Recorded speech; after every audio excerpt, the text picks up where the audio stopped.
श्रद्धा सुमनो सा सुंदर तन। नैवेद्य चरित्र जान है दीपक, वसु विधि करते धूप दहन। ध्यान सुफल है अर्घ समाधि, मुनिवर तुमको नित्य नमन। अनर्घ पद को पाने गुरुवर, मेरा अर्घ समर्पित है। एक जीवन सौ सौ जीवन, गुरुवर तुम्हें समर्पित। ऋषिवर तुम्हें समर्पित है। देवादिदेव 1008 कैवल्य कमलापति आदि ब्रह्मा आदिनाथ भगवान की जय। देवादिदेव 1008 घाटोल के अतिशयकारी बड़े बाबा श्री वासु पूज्य भगवान की जय। देवादिदेव 1008 वर्तमान शासन नायक महावीर भगवान की जय हो। परम पूज्य 108 आचार्य प्रवर गुरुवर श्री विद्यासागर जी महामुराज की जय हो। 3 कम 9 करोड़ मुनिराजों की। बोलो परम पूज्य 108 उमल सागर जी महाराज की, बोलो मुनि संघ की जयकारा गुरुदेव का। धर्म स्नेही भवात्माओं, ठंडी का समय है, लोग घर से निकलना नहीं चाहते और चाहते हैं कि ठंडी में अच्छी धूप मिल जाए, और उसमें भी जो वृद्ध लोग हैं वे विशेष चाहते हैं। लेकिन फिर भी आचार्य भगवंत कहते हैं, जिन्हें धर्म की ललक रहती है वह ना तो धूप देखते हैं, ना शीत देखते हैं, ना वर्षा, और वह उपस्थित हो जाते हैं। ऐसी घटना किसी ने सुनाई थी कि महाराज एक ऐसा भी भक्त है, उनकी कैसा भक्त है, वह प्रतिदिन एक देवता को डंडा मारने को जाता था। कई लोग तो पूजा करने के लिए जाते हैं, लेकिन उसका नियम था कि डंडा मारेंगे क्योंकि हमारा कोई काम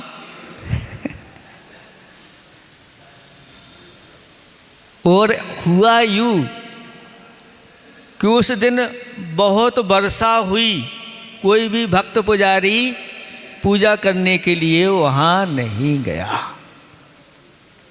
लेकिन ये जो था, चाहे तूफान आए चाहे बाढ़ आए, वो तो नदी पार करके और डंडा ले करके, और जैसे ही मारा और देवता प्रकट हो गए, खुश हो गए कि मेरा ये भक्त जो है, कम से कम इसने तो कोई भी नहीं अपना नियम पालन। ऐसे तो उदाहरण के रूप में किसी ने सुना दिया, भली एक किंवदंती हो, लेकिन ये शिक्षा इससे लेना कि जो जिनेंद्र भगवान के सच्चे देव शास्त्र गुरु के भक्त होते हैं, वो इन सब चीज़ों को नहीं देखते हुए दृढ़रथ नाम के राजा की कथा आती है, जिनको जब उन्हें स्वरूप पता चला कि सर्वश्रेष्ठ कोई भगवान है तो वीतराग भगवान है। उस राजा ने एक मुनिराज के दर्शन गुफा में किए थे, पापों में वह लिप्त था। लेकिन जब उन मुनिराज की छवि को देखा, उनके तेज को देखा, उनके गुण के बारे में जानकारी हुई, ज्ञान के बारे में, तब उन्होंने पूछा कि महाराज आपसे भी कोई बढ़ चढ़ करके हैं? तब महाराज ने कहा, हाँ अब ये वासुपूज्य भगवान का तीर्थकाल चल रहा है और उनका समोसरण लगा हुआ है। जहाँ आप वहाँ जाओ, आपको बहुत सारी ऐसी ऐसी चीज़ें देखने को मिलेंगी जो कभी जीवन में नहीं देखी होगी। और वह दृढ़ता के साथ वासुपूज्य भगवान के समोसरण में जाता है। रास्ते में जंगल पड़ता है और देवतागण उसकी परीक्षा करते हैं और ऐसी आंधी तूफान आदि आदि अनेक प्रकार के विघ्न पैदा करते हैं, लेकिन वह दृढ़रथ राजा बड़ी श्रद्धा के साथ वासुपूज्य भगवान का नाम लेते हुए आगे बढ़ते चले गए। सारी विघ्न बाधाएं दूर होती गई और भगवान के समोसरण में वह पहुंच गए। और जब उनके दर्शन किए तो फिर कहना ही क्या, उनके दर्शन के साथ ही अंतरंग के भी दर्शन हो गए और ऐसा वैराग्य जागृत हुआ कि भगवान के सामने दीक्षा लेकर के उनके गणधर परमेष्टि के रूप में सिद्ध हो गए। आचार्य ने एक हाइकू लिखा है, पूर्ण पथ लो, पूर्ण पथ लो, पाप को पीठ दे दो, पाप को पीठ दे दो, पूर्ण सुखी हो। पूर्ण पथ लो, पाप को पीठ दे दो, पूर्ण सुखी हो। समझ में आ रहा है? कुछ लोगों की थोड़ी थोड़ी समझ में आ रही है, कुछ लोगों की समझ में नहीं आ रही है। किसी महाराज ने आचार्य से पूछा कि आचार्य भगवंत, ये जो मोक्ष का मार्ग है बहुत कठिन मार्ग है। आचार्य भगवान कहते हैं कठिन, कोई कठिन नहीं, बहुत सरल मार्ग है। सिर्फ इतना करना है आप लोगों के लिए कि जिस तरफ आपका मुख है उस तरफ आपको पीठ करना है, और जिस तरफ आपकी पीठ है उस तरफ आपको मुख करना है। इतना सरल मार्ग है, मुड़ जाना है। एक खाई को और ऐसा अच्छा, किस मोड़ पर खड़ा है मोड़ा, मुड़ जा, ऐसे खाई को बनाया। किस मोड़ पे खड़ा है मोड़ा, मुड़ जा, किस मोड़ पे खड़ी है मोड़ी, मुड़ जा। यानी मोड़ पे खड़े मत रहो, अब तो फाइनल करो और मुड़ जाओ। कुछ लोग ऐसे होते हैं जो पाप करते रहते हैं और उस पाप का फल भी भोगते रहते हैं। पाप करने में आनंद आता है लेकिन जब उस पाप कर्म का उदय आता है तो महादुखदायी हो जाता है। रावण था 3 खंड का अधिपति, स्वर्ण की नगरी, विषय भोगों की कोई कमी नहीं, 18,000 सुनते हैं रानियां थी, मंदोदरी आदि प्रमुख। और ये सब होते हुए भी साथ साथ में पाप दृष्टि एक सती के ऊपर पड़ गई और बस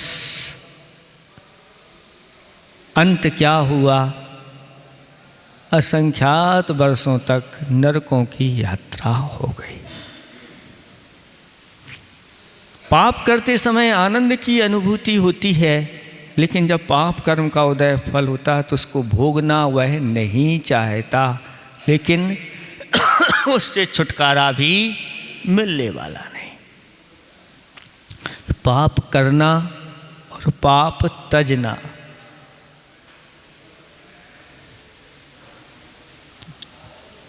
कुछ लोग पापों को काटते हैं, कुछ पापों को त्यागते हैं।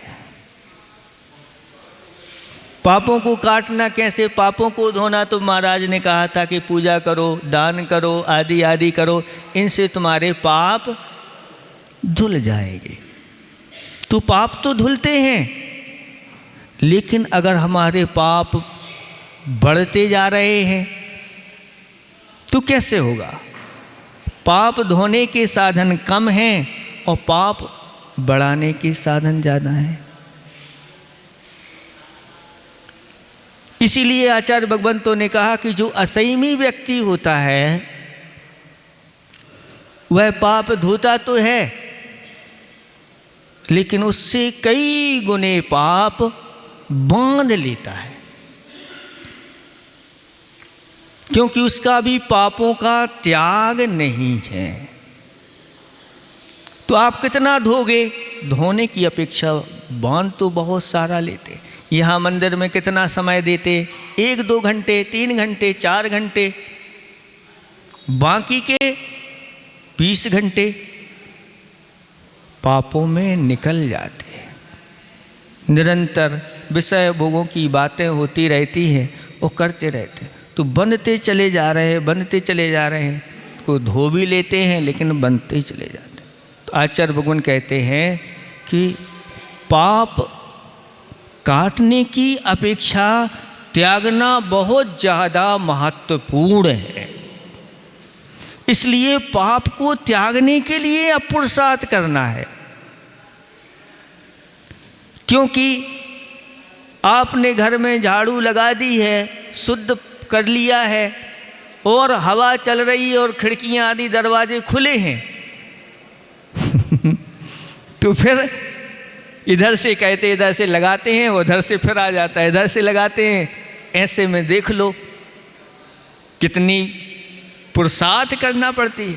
इसी प्रकार से आचार्य कहते आश्रव, अगर पाप का आश्रव का द्वार खुला हुआ है तो इतने से अभी काम होने वाला आपका नहीं। तो आप लोग कहो कि हमने तो बहुत बड़ा पंच कल्याण कर लिया है, भगवान वासुपूज को बैठा दिया है और हमने खूब दान भी कर लिया, हम तो कित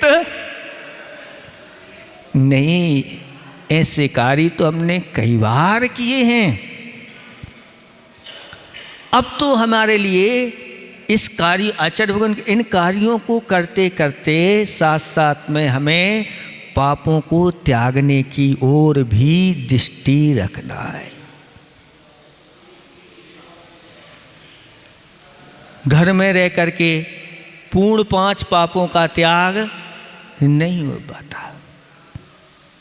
लेकिन एक ऐसा है जैसे घर में रहते हुए कोई व्यक्ति पूर्ण अहिंसा व्रत का पालन कर ले। क्या अहिंसा व्रत का पूर्ण त्याग नहीं करता, पूर्ण झूठ का भी त्याग नहीं कर पाता, पूर्ण चोरी का भी त्याग नहीं कर पाता घर में रहते हुए पूर्ण परिग्रह का भी त्याग कुछ तो रहता है, लेकिन एक कार्य कर लेते हैं लोग। घर में रहते हुए पूर्ण ब्रह्मचारी तो बन जाता है। दोनों व्रत ले सकते हैं आजीवन के लिए, वो भी ले लेती है, ये भी लेते। अब हम जीवन पर्यंत घर में रह के, अभी घर में, अभी घर त्याग नहीं कराया। कोई कहे भैया तुम कैसे ब्रह्मचारी जी हो? नहीं, अभी घर का त्याग नहीं किया, लेकिन घर में रह करके भी हमने ब्रह्मचारी व्रत ले लिया। और ये बहुत बड़ी कठिन परीक्षा के साथ, क्योंकि एक साथ वहाँ रहना है और उन सबको अपने पवित्र भावों को बना के रखना, ये अपने आप में एक पाप तो कम से कम पूर्ण त्याग कर दिया। ऐसे घाटोल में कुछ जोड़े तैयार हुए कि भाई मात्र इतने से ही काम नहीं चलना है, हमें आगे पूर्ण पथ लेना है। पूर्ण पथ लेने का अर्थ क्या है? पूर्ण पथ का अर्थ होता है कि जहाँ पूर्ण रूप से 5 पापों का त्याग हो जाए।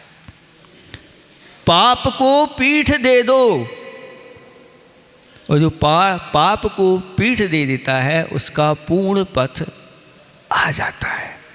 और फिर सुखी वृत्ति, क्योंकि पाप कर्म की निजरा पाप कटते चले जा रहे हैं, पुण्य का संचय होता चला जा रहा है, तो आगे जाकर के स्थिति ऐसी होती है कि वह एक दिन पूर्ण पापों से विराम हो जाती है। और अगर पापों का त्याग नहीं कर पाते और हम प्रयास करते हैं तो कहते हैं ज़्यादा नहीं कर सकते।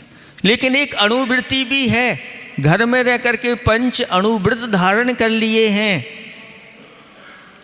उन अणुव्रतों के साथ वह कहता है अगर पंचम गुणस्थान हो गया उसका, तो प्रति समय वह पाप कर्म की निजरा करता है। ऐसी उसकी स्थिति हो जाती है, पाप ज़्यादा संचय नहीं करता, मर्यादा में ही वह करता है। और फिर अगर वह महावृत्ति बन जाए तो फिर कहना ही क्या है। ये पूर्ण पथ लो, पाप को पीठ दे दो, पूर्ण सुखी हो, ये वृत्ति सुखी हो। इस प्रकार की वृत्ति सुखी होती चली जाती है। इसलिए धार्मिक अनुष्ठानों के साथ साथ हमें भीतरी इस प्रकार के पापों का भी त्याग की ओर निरंतर दृष्टि होना चाहिए। पापे हेयत बुद्धि, पापों में हमेशा हेयत बुद्धि रखना ये छोड़ने योग्य है। कब भगवान मुझे मौका मिले और मैं छोड़ दूँ। एक भी पाप अगर पूर्ण रूप से छोड़ देते हैं तो भी सुरक्षा होती है। फिर 5 के 5 त्याग कर दो तो फिर कहना ही क्या है।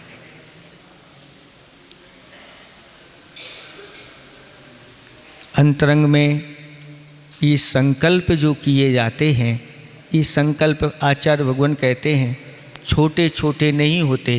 ये संकल्प, छोटे संकल्प भी बहुत बड़े काम कर देते हैं। और कई बार बड़े संकल्प हैं और उनमें हम अगर दृढ़ नहीं रह पाते तो फैल भी हो जाते हैं। इसलिए निरंतर अंतरंग में इस प्रकार की भावना रखोगे तो नहीं तो चारों तरफ भोगों की प्रधानता है। उनके बीच में बैठ जाओ तो वैसा ही माहौल बन जाता। लेकिन वृत्ति जो होता है, चाहे अणुवृत्ति भी क्यों ना हो, वृत्ति 2 प्रतिमा आधारी आदि भी हो, वो सब ऐसे माहौल से बचता है क्योंकि उसकी मर्यादाएं हैं। लेकिन जरूरी नहीं कि वो वृत्ति जल्दी से वैराग्य धारण कर ले। हो सकता है घर पाठ नहीं छोड़ पाए। लेकिन एक ऐसे भी लोग होते हैं, असंयमी लोग होते हैं, लेकिन अंतरंग से कहीं उनकी प्रबुद्ध जाग जाए तो वो वृत्तियों से भी आगे का काम कर देते। वज्रजंग चक्रवर्ती के बारे में सुना पढ़ा होगा कि वह विषयों के प्रति ऐसा आसक्त है कि प्रतिदिन उसके लिए फूलों की सैया चाहिए। और ऐसे नहीं, सहस्र कमल बिछा करके वह शयन करने वाला।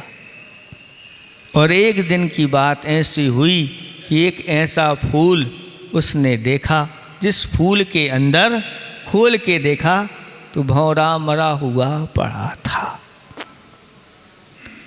और उस भौरे को देख करके ओह, ये भौरा, इसमें मृत्यु को प्राप्त हो गया। इससे बाहर नहीं निकल पाया।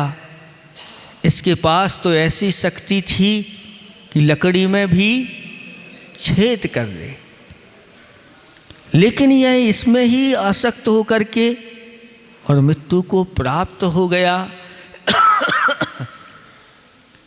कहीं ऐसा मेरा हो गया तो बस प्रबुद्ध हो गए और अंतरंग में वैराग्य उत्पन्न हो गया। और वैराग्य ऐसा उत्पन्न हुआ, अपने पुत्र को बुला करके कहा कि राजपाट अब मैं तुम्हें देता हूँ और मैं इसको छोड़ करके जा रहा हूँ। बेटा भी कहता है कि क्यों छोड़ करके जा रहे हो? तो पिताजी ने सब बता दिया। तब पुत्र कहता है कि जब ये राजपाट अच्छा नहीं है, पाप के लिए कारण है, तो मुझे क्यों सौंप के जा रहे हो? बेटा भी प्रबुद्ध हो जाता है और पिता के साथ दीक्षा धारण कर लेता है। इसलिए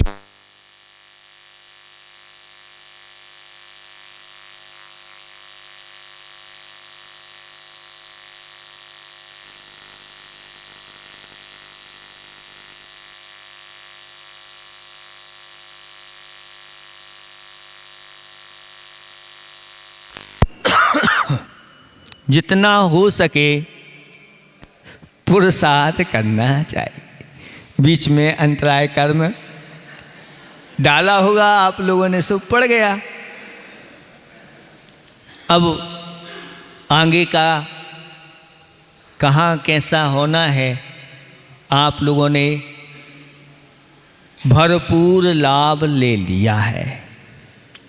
हम तो ये कहेंगे कि आसपास के जो गांवों को लाभ लेना था वो भी आपने ले लिया। आगे का कोई भरोसा नहीं रहता, कहाँ से कहाँ पहुँच जाए। लेकिन अभी तो गुरुदेव का आशीर्वाद खुणादरी वाले लेके आए हैं और पंच कल्याणक के निमित्त से वहाँ विहार करना है। तो अभी चिंता नहीं करना, अभी तो हम मेले कर रहे हैं।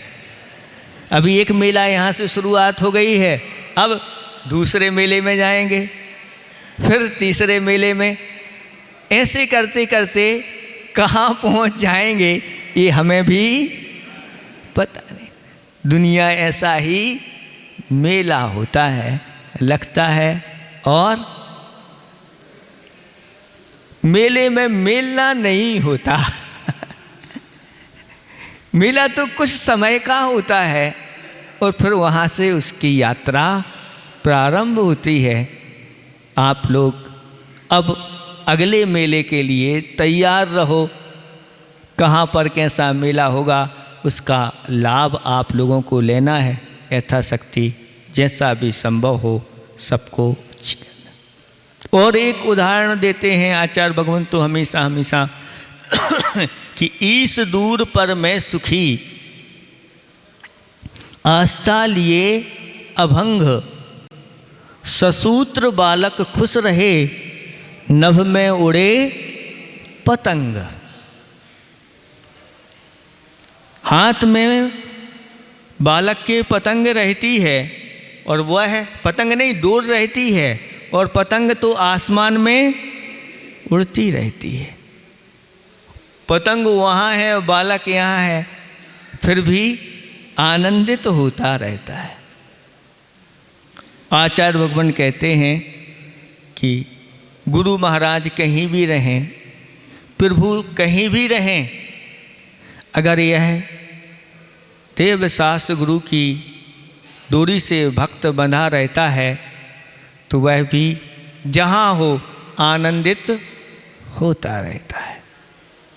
क्योंकि देव शास्त्र गुरु की गुरु आज्ञा रूपी डोरी से जो बंधे रहते हैं वो गुरु महाराज कहीं भी रहें आनंदित होते हैं, आनंद की अनुभूति होती है। एक ऐसे ही प्रसंग पतंग के लिए बनाया गया कि एक पतंग उड़ती चली जा रही है, लेकिन पतंग उदासीन दिखाई दे रही है। और वहाँ से हवा चलती हुई आई तो उस हवा से वह पतंग कहने लगी कि हमने सुना है बड़े बड़े पर्वत होते हैं, तालाब होते हैं, वन होते हैं, उपवन होते हैं, अनेक चीज़ें हैं, लेकिन मैं इस डोरी से बंधी रहती हूँ तो यहीं इन सब चीज़ों को देख पाती हूँ और मैं चीज़ों को देख नहीं पाती हूँ। तो बयार कहने लगी कि तुम चिंता मत करो, तुम्हें देखना है, तुम्हें सब चीज़ें दिखा सकती हो और मैं जोर से झटका दूंगी, तुम दूसरी पतंग से भिड़ जाना और फिर स्वतंत्र हो जाओगी डोर से और फिर सब चीज़ें मैं तुम्हें उड़ा ले जाऊंगी, दिखाऊंगी। और वह बातों में आ गई पतंग बयार की और हुआ यूँ, पतंग कट गई और उड़ती उड़ती बहुत खुश थी कि अब तो मैं बहुत ऊंचाइयों पे जा रही हूँ। उसने बहुत सारी चीज़ें देखी।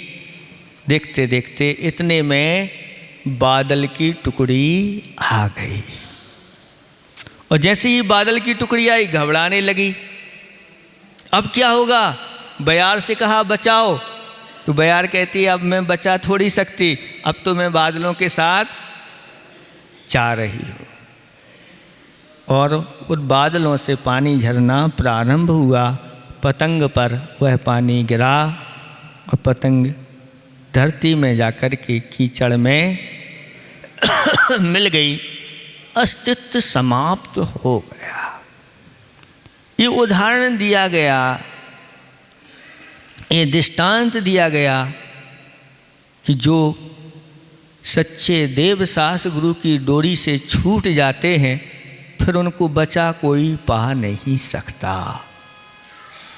लेकिन सच्चे देवसास गुरु की डोरी से जो बचे रहते हैं, दुनिया में कहीं चले जाएं, शास्त्रों में उठा लो, कैसे कैसे प्रसंग आए, जंगल में भी जाना पड़ा सम्यक दृष्टि लोगों के लिए, लेकिन अपनी आस्था में कोई कमी नहीं।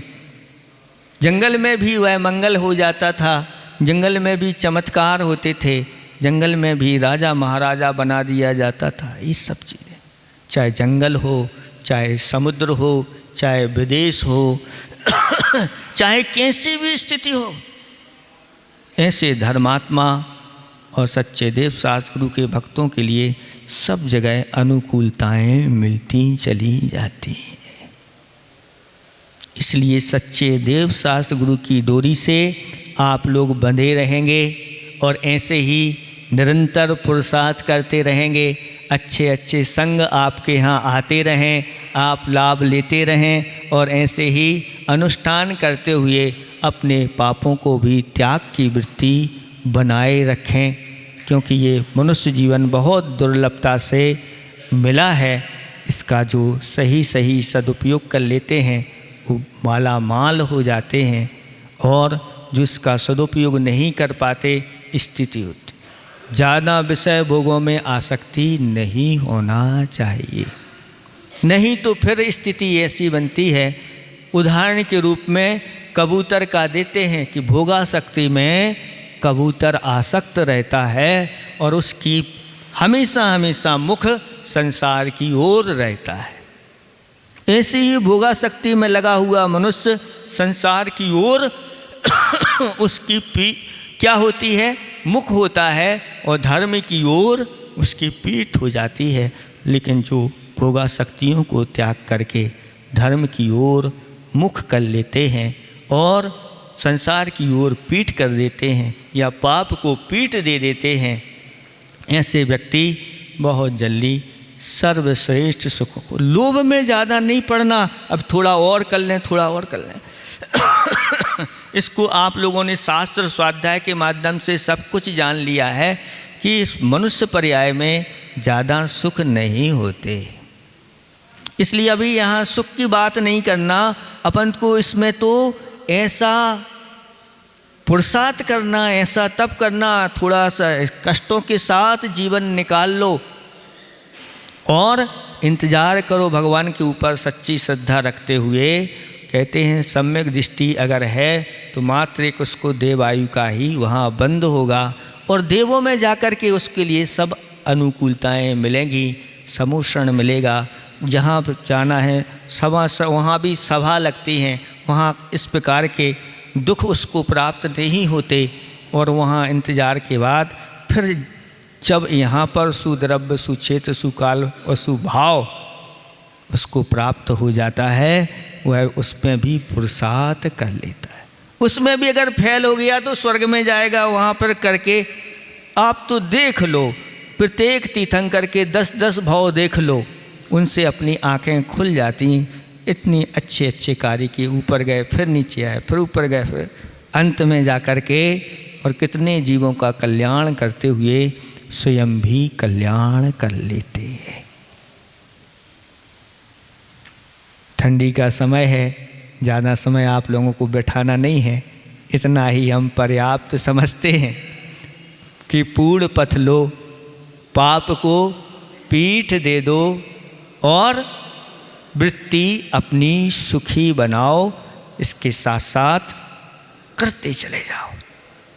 अपनी संतान को भी इस प्रकार से बचपन से ही ये संस्कार डालना प्रारंभ, घुट्टी में डालो तो उसका भी उत्थान हो जाएगा। क्योंकि आज वर्तमान में इस प्रकार की संगतियां हो रही हैं। अगर बच्चे बच्चियों को बाहर भेज दिया, उनकी संगति अगर ठीक नहीं है तो फिर बचाना मुश्किल हो जाता है। इसलिए घुट्टी में बच्चों बच्चियों के लिए भी ये संस्कार पिलाते चले जाओ, जिसके माध्यम से आप अपने कर्तव्य को पूर्ण कर लो।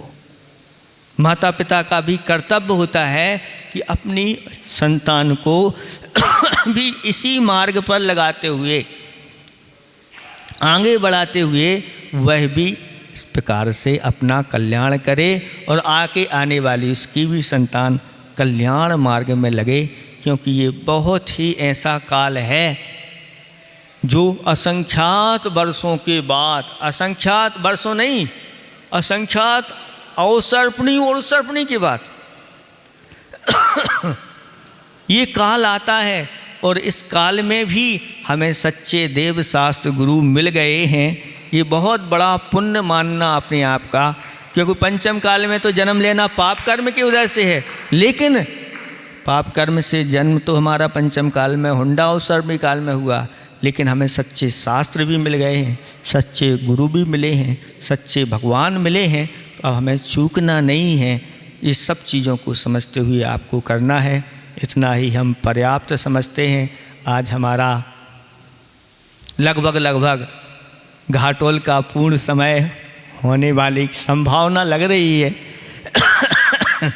और हम लोगों के द्वारा कोई भी इस प्रकार से आप लोगों के लिए कुछ ठेस पहुंची है मुनि राजों के द्वारा, हमारे संघ के द्वारा, तो आप लोग सबसे क्षमा, सबको क्षमा, सभी बने परमात्मा। अहिंसा परमो धर्म की।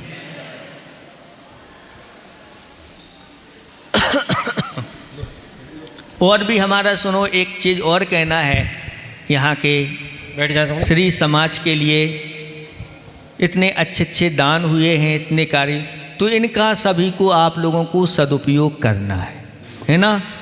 इस राशि में आपको लोभ वृत्ति नहीं रखना। जैसे जैसे राशि आती जाए, यहाँ का भी संत आपकी धर्मशाला बनना है, वहाँ भी आपको संत निवास, उन लोगों की भी भावना है महाराज। यहाँ पर कम से कम 2-4 साधु को रोकने के लिए कभी आते हैं, 2-4 दिन हम लोग लें, 8 दिन के लिए। वहाँ भी अभी कुछ है नहीं उनके पास, तो आप भी यहाँ भी वहाँ भी अच्छी तरह से शौच के स्थान भी आप लोगों को व्यवस्थित बना के रखना है।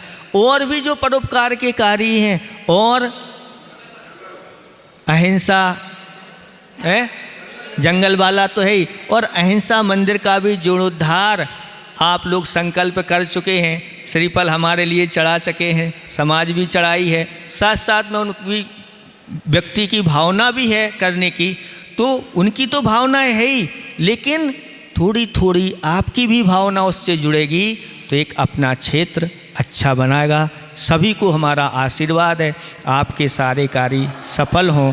अहिंसा परमो धर्म की। बोलिए परम पूज्य 108 विमल सागर जी महाराज की, जैसा कि गुरुदेव ने इशारा कर दिया है, अब पंछी उड़ने वाला है। मैं हमारे मंत्री महोदय मनसुख लाल जी से निवेदन करूं कि हमने लगभग